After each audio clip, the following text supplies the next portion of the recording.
Yeah, OG Amin, Top Boy Melo, The Deaf Connection. from Warang Website. def ir risque la son bu neex risque la doon rappeur tamit risque la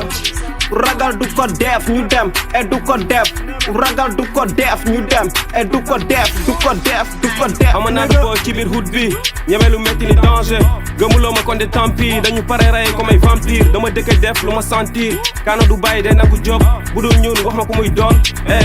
sa rappeur temps réglementaire du am doole kolo job du suñu yëf ñun dañuy dóore si su man yi bëri na ci net bi di mbay dosé bu dul ñuul wax ma ku muy doon dañuy dóore def ir risque la son bu neex risque la doon rappeur tamit risque la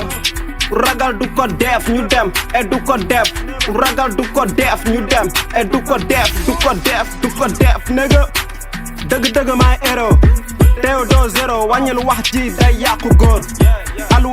alu waxata du tax ñu sign aku nama tata no time bu taa alléluia may pëndal ond bi nga siisu fii ba tax sa MC sànni pik tekkil sa bande bi matoo capitaine waxal sa bande bi am na cooki fin ñooy boss yi ñoom moom noos ñooy jàpp di teen dund fu la mën a gis peace and happiness fum jaar ma lamb daj sampal koy pines